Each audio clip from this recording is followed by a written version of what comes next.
Pinapahaba lang natin yung umaga para gabihin. Mas maganda kasing gabihin, mas maganda ang Pasig River sa gabi.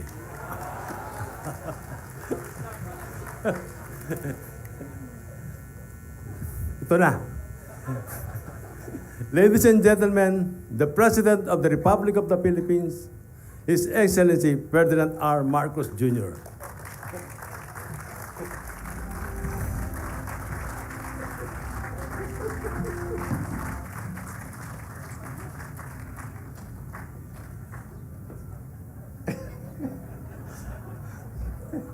At least we started off on a happy note. Sit down. Ito na si Jerry talaga. Una, kinuha mo yung upuan ng First Lady. Tapos kinuha mo yung microphone ako. Hindi na.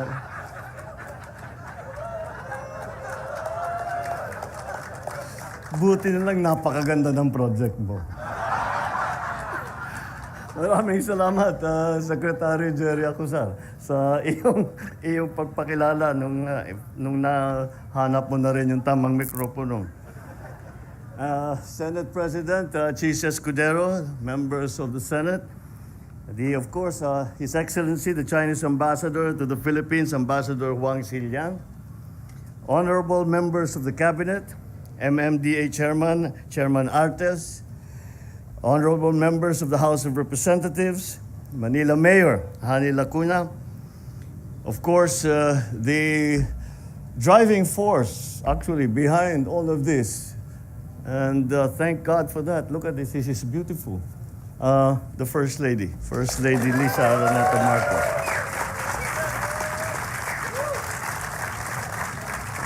My fellow workers in government, distinguished guests, ladies and gentlemen, I suppose we can call it a good evening to all of you.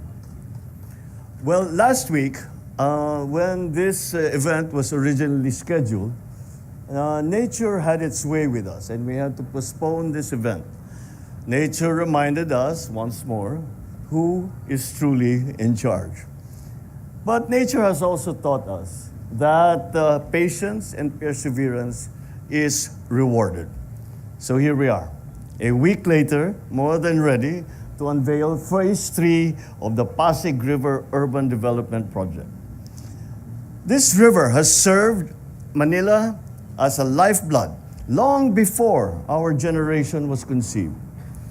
It has played the role in our nation's history in terms of commerce, in terms of transportation, a source of food and water. If one will read Noli Me Tangere and El Filibusterismo, Jose Rizal depicted the Pasig River that was vibrant, full of life. And the remaining photographs that we see from the earlier times show that the river was full of life, full of activity. Many, many people, many, many boats doing all kinds of, conducting their business. And it was all done on the river. Because in its waters, we see reflections of our dreams and our history. And at times, we have to admit our share of neglect. But we are changing that. When we began this journey last year, I promised the First Lady and I would be fully supportive of the Pasig Bigyang Buhay Muli project. Ladies and gentlemen, that's why we are here today, to launch Phase 3 of this project, staying true to our mission of reviving the Pasig River. We have efficiently added 2,000 square meters of open space by closing the road that once divided Plaza Mexico. This will create a safer, more beautiful and expansive area for public events, for gatherings, for leisurely walks. More than a development project, it symbolizes unity, honoring our past while embracing progress. As we move to Maestranza, we will introduce an esplanade featuring a gallery walk that showcases local art and historical narratives. The esplanade will also include dedicated bike lanes and walkways, ensuring safety and accessibility to everyone. Our journey extends to Fort Santiago, where we will unveil the moat view, offering a new perspective of this historic fortress. At night, The monumental lighting will illuminate the ancient walls, highlighting the beauty and significance of our heritage, creating a stunning visual experience. With the opening of this new phase, we have created a pedestrian-friendly heritage corridor. One can jog, walk, or bike from Intramuros to Manila Central Post Office, across the historic and beautiful Jones Bridge, into the equally historic and cultural Binondo area. And I think it serves, Ambassador, perhaps, I am sure you know, but I think it is deserving of repeating to remind everyone that the Chinatown in Manila is the oldest Chinatown in the entire world.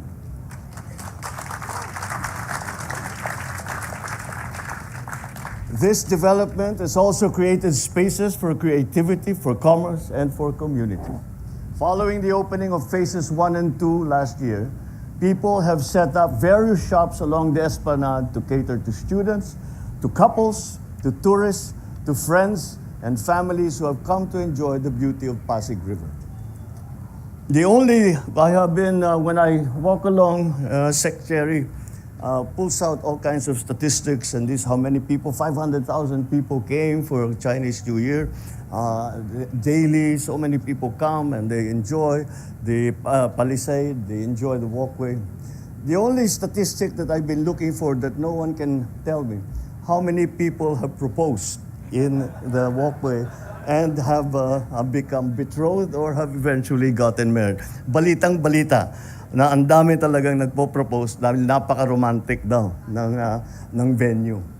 I was happy to and a little surprised to know that the Esplanade has become an instant hit among Gen Zs and some Gen Alphas who use it as a backdrop for IG stories and for TikTok.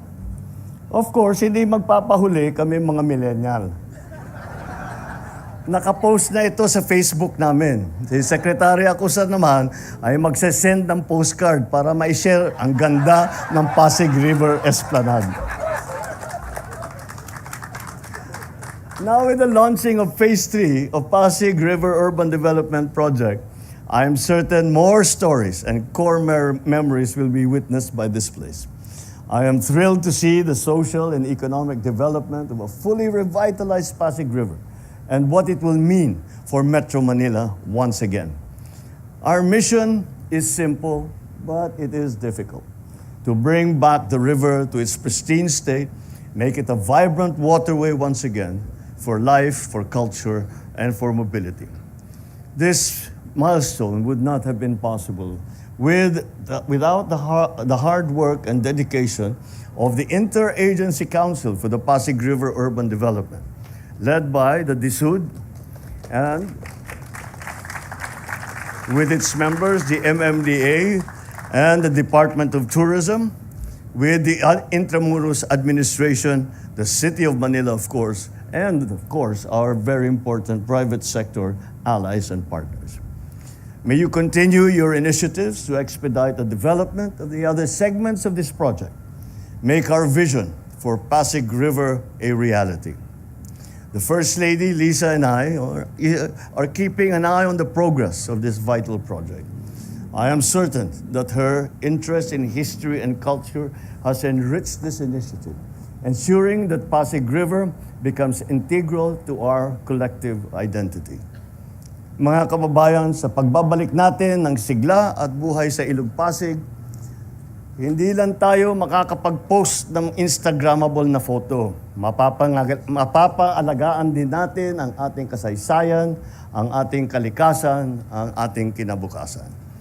Sa gitna ng pagbabago ay ang bagong Pilipino na may disiplina, may kahusayan, may pagmamahal sa bayan. Patuloy ninyo akong samahan sa landasin na ito.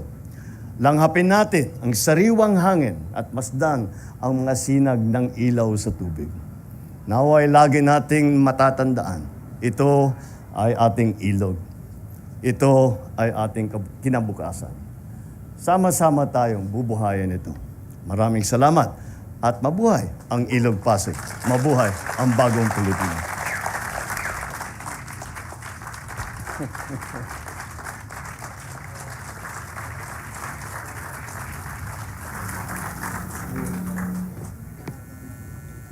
Mr. President. His Excellency, please remain on stage as we invite First Lady Luis Araneta Marcos, Secretary Jerry Acuzar, Chairman Romando Altes, Secretary Junvic Remulla, Secretary Cristina Frasco, and Manila Mayor Honey Lacuna to join you on stage for the ceremonial pressing of the button for the finale of tonight's celebration.